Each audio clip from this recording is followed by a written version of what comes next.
Bonjour à toutes et à tous, bienvenue dans cette nouvelle vidéo qui est la dernière partie, donc la quatrième partie des prévisions astrologiques pour 2023, en parlant notamment donc des astéroïdes, points fictifs et aussi planétoïdes. Alors, la lune noire ou Lilith en Cancer, Lilith en Lion, Lilith en Vierge d'ailleurs, et aussi Eris, Nenor et Chiron en Bélier. Alors c'est vrai que ça fait pas mal de choses, mais voilà, c'est des planètes ou des planétoïdes plutôt mineurs, ou des points fictifs plutôt mineurs, on va dire, enfin mineurs, on s'attarde moins dessus, on va dire, de manière générale, mais qui restent quand même importants dans une analyse de thème, bien entendu. Alors, je vais commencer donc par vous parler de Eris, donc la planétoïde Eris, qui est une planétoïde qu'on a découvert assez récemment, depuis 2005, le 5 janvier 2005, a été découvert que c'est une planète naine qui est d'une taille similaire à Pluton, une révolution solaire de plus de 556 ans. Donc autant vous dire qu'elle bouge très lentement. Alors certains la considèrent comme la 10e planète à sa découverte, dont j'en fais un peu partie, on va dire, mais même si on l'utilise moins. Et d'ailleurs, ça a provoqué beaucoup de discussions très intenses dans le monde astronomique, jusqu'à finalement, on l'a redéfini. Donc, suite à ça, on a redéfini la notion de planète, ce qui aboutit au déclassement de Pluton en planète naine, au même titre qu'Eris. Dès sa naissance et la conscience des humains, on dit qu'Eris divise. Donc, c'est le mot-clé qu'il faut retenir, la déesse de la discorde, Eris, donc celle qui divise. Alors je vais pas faire un cours sur Eris parce que voilà, c'est pas l'objet de la vidéo, mais c'est pour vous expliquer en gros voilà, que ça fait partie une analyse au niveau, on va dire, collectif ou mondial, même si on peut l'analyser dans un thème natal, bien entendu, car elle fait partie, si vous voulez, quelque part d'une évolution de conscience majeure pour l'humanité. Donc quelque part, c'est l'intégration de la conscience de l'unité par l'expérience de la division. C'est ça que représente Eris.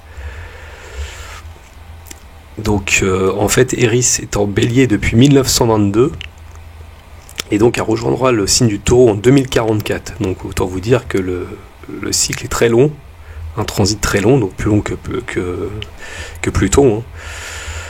Alors là, donc on vit tous cette époque, donc on est tous plus ou moins soumis, donc on a tous plus ou moins Eris dans le signe du Bélier, sauf ceux qui sont nés avant 1922. Donc nous vivons cette époque de prise de conscience de notre division qui se fait à travers l'émergence de notre besoin d'exister, de nous affirmer, le Bélier. Pas à pas, nous résolvons au travers des conflits nos grandes divisions de race, de classe sociale, etc. Ça permet de créer une conscience d'unité collective, c'est la conscience qu'Eris développe en nous. Alors forcément, dans un thème de naissance, la plupart d'entre nous, comme je vous ai dit, a Eris dans le signe du Bélier, parce qu'avant 1922, Eris était dans le signe des Poissons. Donc nous faisons partie d'une grosse génération qui est Eris dans le Bélier. Notre division est vécue comme un moyen de survie, comme un moyen de parer à une menace existentielle. Et nous réapprenons l'unité à partir de la prise de conscience que nous répondons mieux aux besoins existentiels dans l'unité que dans le conflit. Nous sommes donc aujourd'hui dans les 30 dernières années de ce processus et les divisions majeures commencent à se résoudre. Il y a du chemin encore. Dans le thème de naissance, on peut regarder dans quelle maison se trouve Eris pour étudier en nous-mêmes le secteur de notre vie où nous avons une tendance à la division et une nécessité de retrouver une unité avec la communauté humaine. Donc c'est en 1922 qu'Eris a fait ses premiers pas dans le signe du Bélier, qui dans son essence symbolique aurait des corrélations avec la nature de ce premier signe du zodiaque. Donc autre événement, pas les moindres, c'est la rencontre de la Lune aujourd'hui avec la conjonction de Mars et Eris, la déesse de la discorde et des conflits. Selon la mythologie grecque, sur le sujet d'Eris au banquet de Thétis et Pelée, car Eris n'avait pas été invitée, et cela l'avait blessée, et qui avait par la suite provoqué la guerre de Troie. Alors il y a des dates rattachées à Eris, notamment 3 septembre 54, la première observation d'Eris, au moment où Chiron est en Capricorne, à 23,32 voilà, donc et le 29 juillet 2005 associé avec Pluton aussi. Donc ce qu'il faut retenir, c'est la position d'Eris en Bélier et Chiron dans le Capricorne, signe en carré. Dans le jargon astrologique, ça fait ressurgir la blessure contenue d'Eris.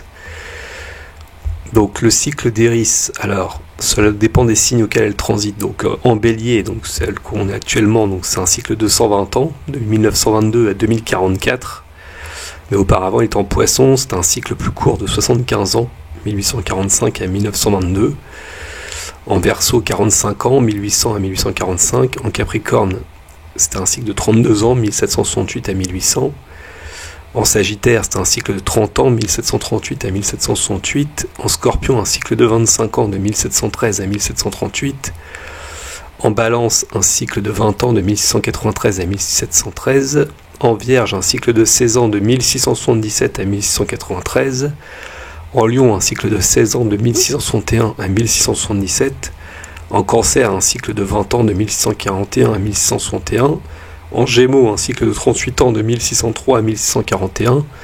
En Taureau, un cycle de 86 ans, de 1517 à 1603. Et donc à nouveau en Bélier, donc un cycle de 124 ans, là où elle dure le plus longtemps, donc la dernière fois, 1393 à 1517. Donc on peut constater qu'Iris a le séjour dans le Bélier le plus long, c'est dans ce signe qu'Iris a été découvert et où elle peut se sentir à l'aise et développer ses talents, car ayant des liens de parenté avec Mars, maître du Bélier. Un autre fait intéressant, c'est l'entrée de Chiron dans le Bélier, dont la blessure n'est pas étrangère à Iris pour l'avoir éprouvée. L'ordre des Templiers a été créé sous une conjonction Iris-Uranus en Vierge et sa disparition s'est faite sous une conjonction Iris et Pluton en Poisson. La chasse aux sorcières, Iris était dans le signe des Poissons et s'est poursuivie avec Iris en Bélier. Et dans ce signe, Iris exalte ses talents de guerrière au combat. La conjonction précédente entre Iris et Mars dans le Bélier, c'était en 1988, entre août et octobre, et Mars rétrograde était au carré de Saturne. Conjonction Uranus comme en 2020 ou presque. Alors, donc cycle de 120 ans, donc pendant cette période 1922-2044, on a eu la création de l'URSS, on a eu la crise de 29, la montée d'Hitler, la Deuxième Guerre mondiale, beaucoup d'événements en fait, la mondialisation, etc. jusqu'à maintenant. Donc c'est vrai qu'on peut regrouper beaucoup d'événements historiques. Alors ce qui est bien de voir donc par rapport au dernier cycle donc de 124 ans entre 1393 et 1517. Alors qu'est-ce qu'on peut trouver ? Au XVe siècle, il y avait l'Amérique, Christophe Colomb qui découvre l'Amérique, avec le massacre des peuples amérindiens. Donc l'Amérique est vécue comme un grand diviseur, donc c'est l'ADN du pays, des États-Unis. On peut dire que ça fait partie de leur ADN de diviser les peuples, diviser les nations. Donc ça représente bien donc la symbolique d'Iris qui est là pour diviser les choses. En Europe, on a eu la période de la Renaissance, la guerre de 100 ans, la guerre d'Italie, l'épopée de Jeanne d'Arc, la fin de l'Empire byzantin et l'Inquisition espagnole. Voilà, donc la dernière fois que Iris était en Bélier, voilà, il y a eu quand même tout ça. Donc c'est pas anodin, on voit que c'est des événements importants. Alors notamment la guerre de 100 ans, il y a eu la guerre de 100 ans et la guerre de 7 ans. Alors ne pas confondre, la guerre de 7 ans était entre 1756 et 1763. Et à l'époque, on avait Pluton conjoint Eris. Donc c'est intéressant de voir qu'on a Pluton carré Eris actuellement, donc il peut y avoir une résonance avec la guerre de 7 ans. Donc Pluton carré Eris, entre 2020 et 2024, qu'est-ce qu'on a ? On a eu la crise du Covid déjà, donc une crise économique, énergétique, et sans doute après d'autres choses encore assez difficiles à venir. Alors pour revenir sur la guerre de 7 ans, alors elle s'est déroulée donc de 1756 à 1763. C'était un conflit majeur de l'histoire de l'Europe, le premier qui puisse être qualifié de guerre mondiale. Important. Elle concerne en effet les grandes puissances européennes à cette époque, regroupées en 2 systèmes d'alliance, et a lieu sur des théâtres d'opérations situés sur plusieurs continents, notamment en Europe, en Amérique du Nord et en Inde. Le 17 mai, c'est le début de la guerre de 7 ans, donc Indian War ou guerre de conquête, entre la France et la Grande-Bretagne. La France et la Grande-Bretagne, donc, qui s'est terminée la fin en 1763. Donc il y a les Français qui étaient alliés aux Indiens, il y avait 900 hommes, les Britanniques 1850 hommes, donc 450 Américains. Les Britanniques disposaient de 158 vaisseaux contre 60 environ pour les Français. Au début de la guerre, les colons français dans l'Amérique du Nord sont seulement 85 000, et les colons britanniques sont à peu près 1 million, et les Amérindiens 600 000. La guerre de 7 ans oppose l'Autriche, la France, la Suède, la Russie, l'Espagne et la Saxe d'une part, et la Prusse ainsi que la Grande-Bretagne d'autre part. Ce conflit, dont la Prusse et la Grande-Bretagne sont sorties victorieuses, a eu des conséquences importantes sur l'équilibre des puissances européennes. Donc, notamment en conséquence géopolitique, l'avènement du Royaume-Uni comme puissance mondiale et la diminution de l'influence de la France dans le monde. Alors on va voir aussi l'aspect donc de Jupiter conjoint Eris du 23 avril 2023 au 16 mai 2023. Donc ça peut correspondre à une montée en puissance de la division, de la discorde, donc peut-être davantage de séparation entre les pays. Donc d'abord je pense à la guerre en Ukraine avec l'Europe, tout ça, la Russie et l'OTAN, États-Unis, donc à suivre. Donc on voit dans le thème de la France, donc Iris est ici, donc elle est donc en bélier depuis très longtemps, et donc proche donc du nœud sud, on va dire, un conjoint nœud sud depuis les années 2000 environ.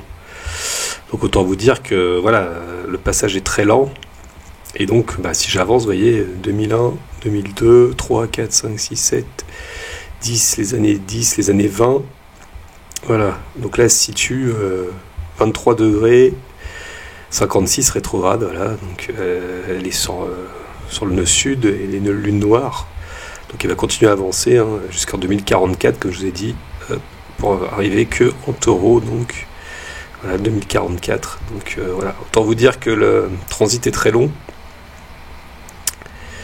donc je vais pas faire une analyse astrologique par rapport à cet astre, parce que c'est vrai que conjoint nœud sud et les lunes noires, on peut dire qu'il y a quelque chose de difficile pour la France en tout cas, qui peut diviser forcément le pays, mais voilà, ça va durer encore très longtemps. Alors ensuite je vais vous parler du nœud nord au bélier, donc transit du nœud nord au bélier qui aura lieu du 18 juillet 2023 au 11 janvier 2025. Donc auparavant le transit se fait actuellement donc dans le taureau, jusqu'au 13 juillet. Alors nœud nord en bélier, qu'est-ce que ça veut dire? Ça veut dire que l'axe de la destinée a lieu dans un signe, donc balance bélier, donc nœud sud en balance, nœud nord en bélier, où on devra privilégier d'une manière individuelle et aussi collective, mais d'une manière individuelle, l'action.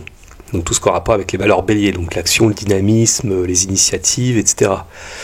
Donc être plus franc, plus direct, s'affirmer en leader par exemple. Le nœud sud en bélier nous demande quand même de faire preuve d'harmonie, de douceur et de partage et de coopération. Mais attention, dans le nord et le nœud sud, il y a toujours des défauts aussi à laisser de côté, notamment celui du nœud sud, qui revient, on va dire, d'un passé karmique, entre guillemets, si on croit au vie antérieure, donc de ne pas être dans l'hypocrisie, par exemple dans le côté un peu hésitant. Ça peut être trop,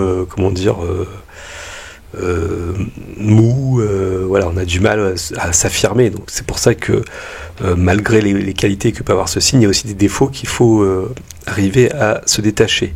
Donc forcément, d'un point de vue mondial et collectif, ça peut parler aussi des ententes entre pays, c'est-à-dire la coopération entre pays. Mais si coopération n'a pas lieu, c'est-à-dire que si on vit mal l'axe des nœuds, comme c'est, on va dire, en général assez le cas, surtout dans cette période, on va dire, assez compliquée, on peut vivre les défauts donc du nœud nord, c'est-à-dire qu'au lieu de vivre quelque chose d'actif et au niveau positif, dynamique, on peut vivre par exemple tout ce qui a rapport avec la guerre, les violences, la destruction, enfin tout ce qui a rapport avec la guerre en fait. Donc des actions assez agressives, guerrières, ce qu'on risque de vivre malheureusement, alors j'espère me tromper bien sûr, mais par, on va dire, expérience, on voit bien qu'à chaque fois qu'il y a un transit des nœuds dans des signes, c'est souvent le côté négatif du nœud nord qui a été ressorti au lieu du côté positif. En effet, si vous vous rappelez par exemple la crise du Covid, on avait un nœud nord à l'époque cancer et après Gémeaux, donc cancer parlait au niveau du foyer, alors on a été confinés, rappelez-vous, après il y a eu le signe des Gémeaux. Donc le signe des Gémeaux nous a parlé, si vous voulez, des problèmes de déplacement, des problèmes par rapport à ce qui s'est passé, donc les confinements, les déplacements, avec les passes sanitaires, on ne pouvait plus voyager si on n'avait pas le pass. Donc on va dire l'axe des déplacements Gémeaux-Sagittaire était très affecté, les voyages, etc. Ensuite on a eu le nœud nord en taureau, donc on est toujours actuellement dedans. Alors le nœud nord en taureau demande d'être dans la paix, d'être dans la stabilité, d'être dans les plaisirs de la vie, etc. Là, on voit bien qu'on vit mal le nœud nord, on vit plutôt les défauts donc du nœud sud, je dirais, donc plutôt la destruction, la guerre, les complications.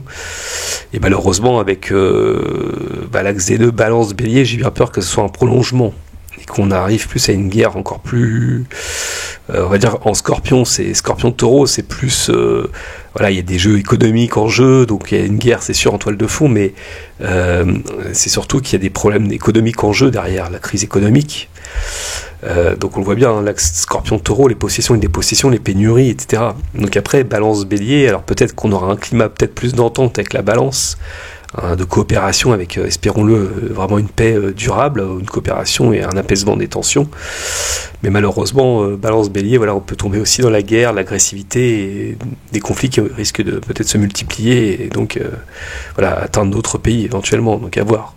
Hein, notamment des pays qui sont très marqués par le bélier, je pense par exemple à l'Allemagne ou le Japon, peut-être voilà, des pays comme ça, mais ça peut être d'autres pays également. Donc attention à cet axe des nœuds lunaires, donc c'est vrai que ça reste assez général forcément.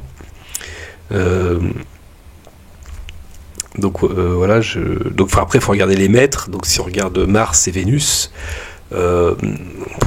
voilà, ces planètes-là auront une importance toute particulière à cette période, on va dire, seront à suivre de très près. Surtout par exemple dans les thèmes de chef d'État ou dans les thèmes d'un pays, voilà, même en transit. Donc voilà, suivre tout ça.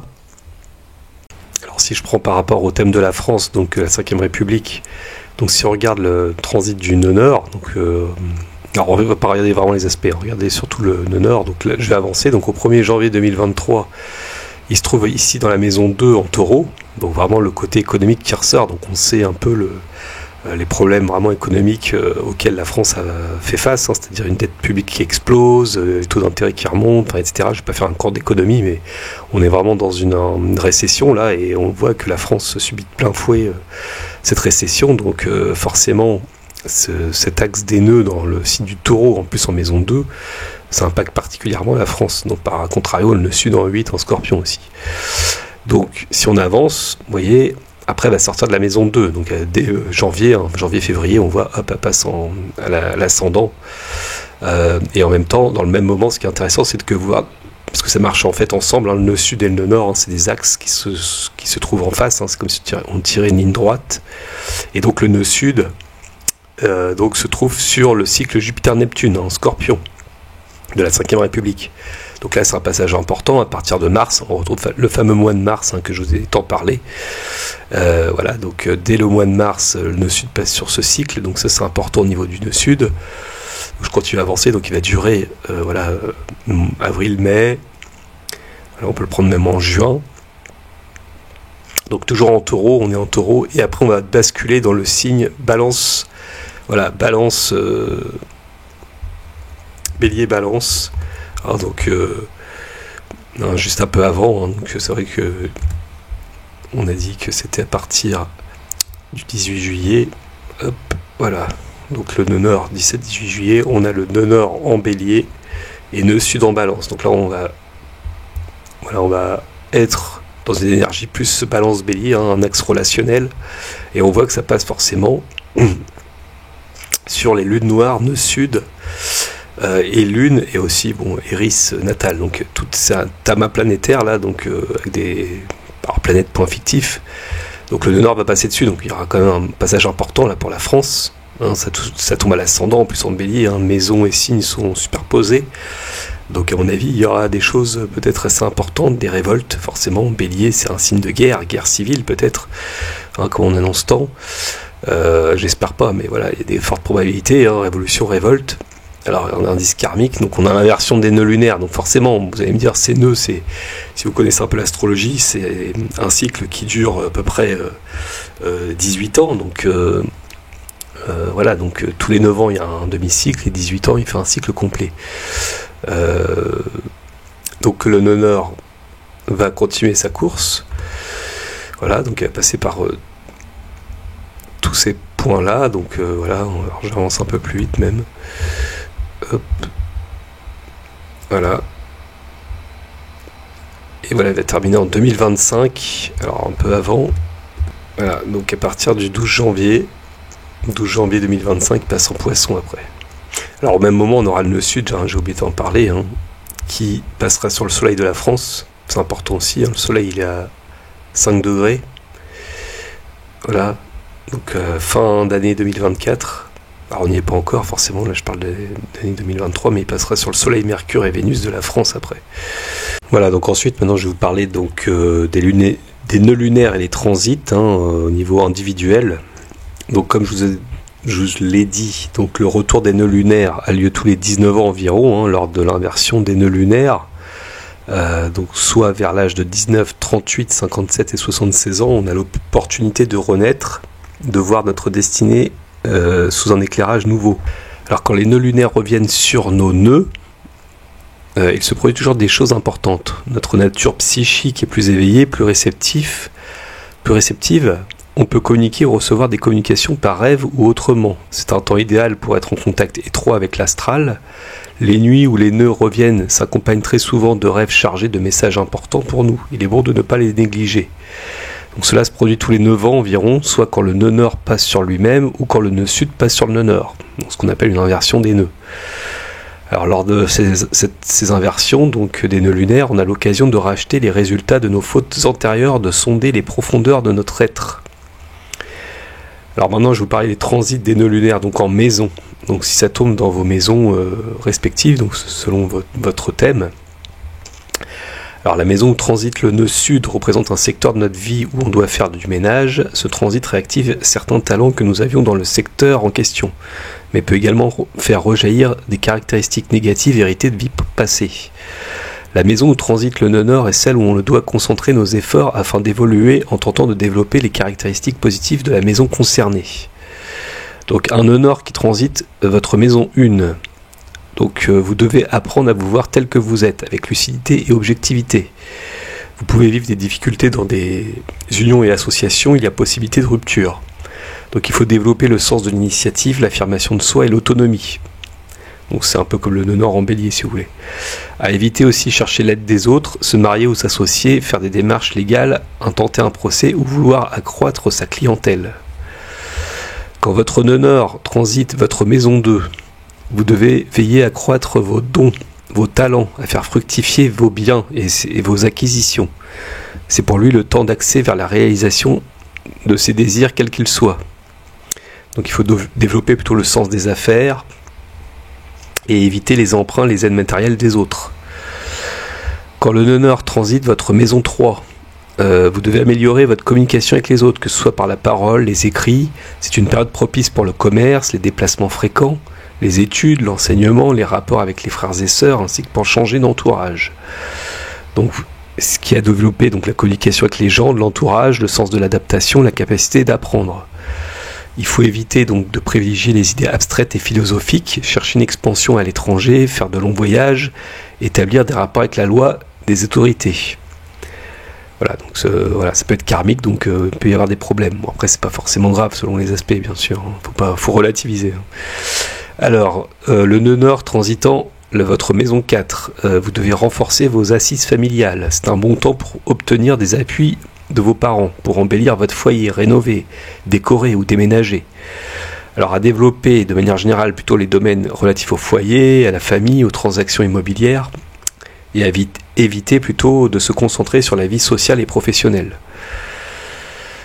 Quand le nœud nord transite votre maison 5, vous êtes favorisé dans ce qui est en rapport avec donc, par exemple les arts, l'amour, les enfants, les loisirs et les spéculations. Donc il faut développer la créativité, l'expression des émotions, les rapports avec les enfants.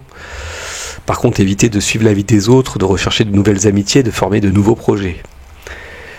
Quand le nœud nord transite votre maison 6, l'accent est mis sur la vie quotidienne, les obligations de tous les jours, et vous pouvez éprouver plus de facilité dans ce domaine. Donc il est bien de développer l'organisation de la vie quotidienne, le sens du détail, le discernement, l'intérêt pour les questions de santé et d'alimentation par exemple, et éviter de se réfugier dans un monde de rêves, de fuir les obligations, de se lamenter sur son sort. Quand le nœud nord transite votre maison 7, les unions et les associations sont très favorisées. C'est le temps pour vous d'agrandir le cercle de vos relations, de demander l'avis des autres, de régler des questions légales. Donc il est bon de développer les relations avec les autres, union et association, le partage, le travail d'équipe, la conciliation. Par contre, éviter un trop fort individualisme ou le besoin de satisfaction personnelle.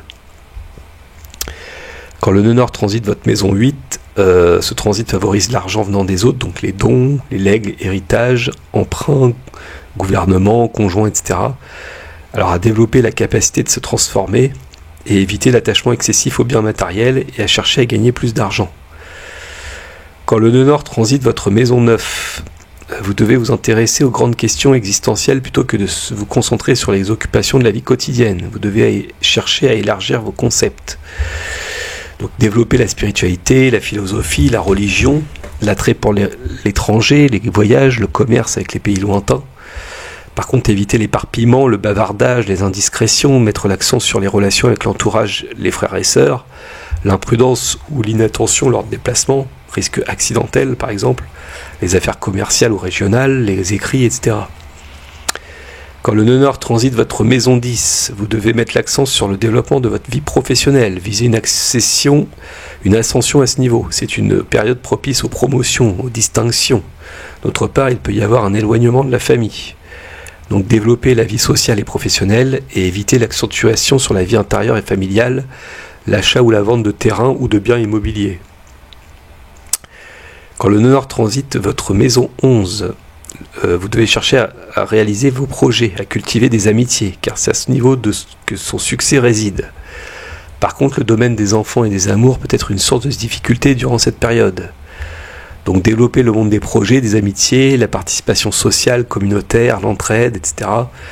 Et éviter de rechercher la réussite personnelle, faire des spéculations hasardeuses, de vivre dans un univers de plaisir axé sur les loisirs et les divertissements, multiplier les relations amoureuses et à chercher à avoir un enfant. Quand le nœud nord transite votre maison 12, alors vous devez soit vous retirer du monde pour faire des prises de conscience, pour vous reposer également, reprendre des forces. Donc c'est bien pour développer la méditation, la recherche en solitaire, la compassion pour les autres, l'aide désintéressée. Par contre, évitez de s'engluer dans votre quotidien, dans de multiples tâches à accomplir, de préférer la raison au ressenti. Alors, ensuite, je vais vous parler de Chiron en Bélier. Donc, Chiron en Bélier transite ce signe donc, du 18 février 2019 au 14 avril 2027. Donc, ça fait déjà un moment qu'il a transité en Bélier. Donc, c'est un astéroïde, donc il est assez lent. Et voilà, il sortira que le 14 avril 2027. Alors, il y aura plusieurs passages, notamment, donc il oscillera entre le 12 à 19 degrés Bélier environ, donc il va bouger de 6 degrés durant l'année, avec des passages directs et rétrogrades. Donc du 23 décembre 2022 au 23 juillet 2023, il sera en mouvement direct, donc il avancera dans le zodiaque, et ensuite il rétrogradera du 24 juillet 2023 au 26 décembre 2023. Avant de revenir direct le 27 décembre 2023. Donc Chiron, c'est un astéroïde qui a été découvert en novembre 1977 par l'astronome américain Charles Kowal. Donc il se trouve entre Saturne et Uranus. Donc Chiron, c'est une créature dans la mythologie à la fois humaine et animale, combinant un côté sombre, naturel et instinctif avec un côté rationnel. Astrologiquement, il représente la sagesse, la patience et la maîtrise des sombres instincts. À cause de sa blessure incurable, il a une connaissance profonde de toute forme de souffrance, ce qui lui confère une sagesse innée pour soulager la douleur des autres. Donc Chiron, dans un thème natal, représente notre blessure profonde et incurable, souvent même inconsciente, mais qui est source de nos plus grandes aspirations et des idéaux qui en découlent de transcendance. Encore une fois, je n'ai pas trop développé ici Chiron. Donc on va parler surtout de Chiron dans le signe du Bélier, voilà un peu l'influence qu'il peut avoir en transit.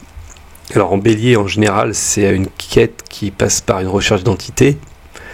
On peut être plus impatient, on doit apprendre à contrôler son agressivité, on peut posséder une nature, on peut être plus courageux et pionnier, capable d'action rapide, posséder de l'énergie, comme du guerrier par exemple. On ressent le besoin d'être actif dans la maison où se trouve Chiron. L'inaction peut nous exaspérer. Alors c'est surtout dans un thème natal. Après en transit, voilà, on est beaucoup plus actif, mais on peut se blesser aussi. Donc ça peut avoir une correspondance entre les blessures, les souffrances et tout ce qui a rapport avec l'activité en fait, notre prise d'initiative. Donc on va pas refaire en maison parce que ça va être long et en général il bouge très peu, donc il reste très longtemps dans une maison, on va dire. Je vais parler plutôt donc du transit, pas faire trop long. Je vais vous parler donc du transit, de Chiron en transit. Donc Chiron en transit donne l'opportunité de guérir les autres, d'être guéri, d'être libéré de la blessure, d'apprendre à travers la maladie et la souffrance, de contacter et de détacher la douleur profonde d'instruire les autres ou d'être instruit. On apprend à devenir philosophe à l'égard de sa vie et ses douleurs, et il y a une possibilité d'intégrer la polarité opposée, de construire des ponts et se réconcilier. C'est le moment de guérir et d'être guéri. Donc les planètes en transit touchant à Chiron vont activer les causes blessantes de notre vie. Bien entendu, les planètes lourdes ont plus d'effets. Par exemple, Saturne en transit va nous demander de prendre la responsabilité pour nos blessures et de leurs causes non résolues. Uranus, lui, va essayer de nous donner une vision de la compréhension élevée de nos blessures. Neptune va essayer de nous faire voir la possibilité d'une connexion avec l'amour et la lumière au-delà de la douleur. Pluton, lui, va bien secouer la blessure et essayer de nous faire demi-tour au sujet de nos compréhensions de la blessure. Chiron en transit sur lui-même va nous encourager de trouver le chemin de la guérison d'une façon ou d'une autre. Voilà, donc c'est pour résumer un peu donc au niveau individuel. Alors après, sur un plan mondial, c'est beaucoup moins utilisé. On va dire que le Chiron va l'utiliser plutôt sur un plan individuel. Donc je vais pas trop parler au niveau collectif. Et donc enfin, je vais vous parler du transit de la Lune Noire ou Lilith. Alors il est à la fois en Cancer, Lion et Vierge. Donc Cancer, c'est vraiment au début de l'année. Donc il va terminer son transit en fait du 1er janvier au 7 janvier 2023. Donc ça a représenté tout ce qui a rapport avec le manque par rapport au foyer, donc avec la famille. Ça peut signifier problème ambivalence, donc relation ambivalente, fusion, séparation, alors souvent avec la mère ou avec le passé. On peut avoir des zones d'ombre par rapport à tout ce qui est nostalgique, la mémoire, le passé. Donc il peut y avoir aussi parfois de l'immaturité ou de l'infantilisation. On peut rejeter la maternité ou refuser de créer son imaginaire. Voilà, donc ça c'est plutôt au niveau natal, je dirais, mais en transit, on peut, réparer un manque concernant toutes les valeurs Cancer, donc tout ce qui est au niveau émotionnel. Voilà, donc on est attiré en même temps par l'émotionnel et on peut le refuser en même temps, donc ça peut être un bon moment pour faire par exemple des thérapies émotionnelles, par exemple des libérations de mémoire karmique, EFT, etc. Ensuite, donc le transit de la Lune Noire va passer dans le signe du Lion, donc du 8 janvier au 4 octobre 2023. Donc grande partie de l'année en fait, il va être en Lion en 2023. Donc là, c'est plutôt le signe du narcissisme. Donc la Lune Noire procure un sentiment de vide, de stérilité. Ça peut être de la dévalorisation. On est exigeant au niveau de la perfection, une quête incessante d'affection, un amour jamais comblé. Donc on peut compenser par une créativité, soit artistique ou autre. Donc ça c'est surtout pour, on va dire, quelqu'un qui a une Lune Noire en Lion natal, mais en transit, je dirais que ça peut donner des problèmes. Alors attention aux problèmes de cœur, les yeux, au niveau de la santé, la colonne vertébrale, etc. On peut manquer d'amour, être, un peu dans une phase où on est un peu irascible, on n'est pas très... on n'est pas très facile parce qu'on est dans un manque profond d'amour.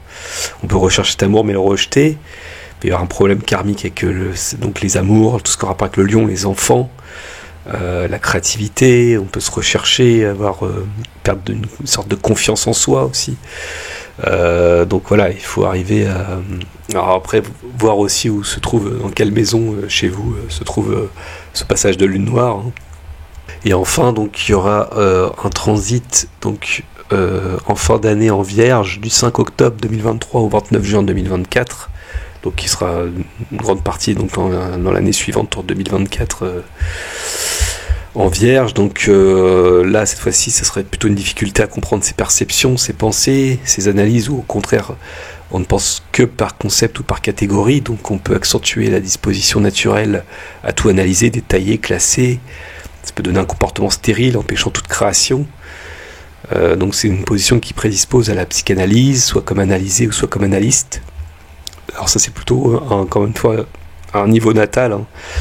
Quand quelqu'un a ça dans son thème, c'est surtout par rapport à ça. Ensuite, en transit, voilà, ça peut donner une obsession, une zone d'ombre par rapport au quotidien, par rapport à le fait d'être dans des obsessions, des maniaqueries, tout ce qui a rapport avec les tâches quotidiennes de la vie quotidienne, le ménage, la vaisselle, l'aspirateur. Enfin voilà, ça peut être des obsessions à vouloir trop nettoyer, ou au contraire on peut refuser tout ordre et toute organisation et être plutôt laissé aller.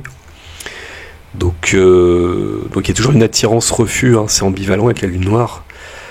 Quand on l'a pas, on la cherche, et quand on l'a, on la refuse. Donc voilà, donc il peut y avoir un problème aussi au niveau de la santé, donc faire attention à ne pas être trop, comment on pourrait dire, assez hypocondriaque à cette période. Ça peut arriver. On peut en faire des tonnes sur des petits problèmes de santé, par exemple. Mais bon, surveiller quand même à ce niveau-là un peu. Et voilà, donc il faut arriver à gérer. Donc tout dépend encore une fois de vos aspects par rapport à cette lune noire en transit, hein, puis dans quelle maison cela concerne-t-il. Donc une lune noire en maison 1 va concerner un manque au travers de la personnalité. Donc on peut avoir un sentiment de vide profond au niveau de sa personnalité. Donc ça peut être des problèmes, des peurs profondes. On peut vouloir faire à tout prix du sport, compenser un problème de santé, ou voilà, résoudre des problèmes à ce niveau-là. Lune noire en 2, ça peut créer un manque par rapport à nos acquisitions, aux biens matériels. Donc on peut être en recherche effrénée d'avoir ou d'argent, et au contraire le refuser, les rejeter. Donc ça peut être un problème à ce niveau-là, un problème d'argent. À ce moment-là, il peut manquer d'argent.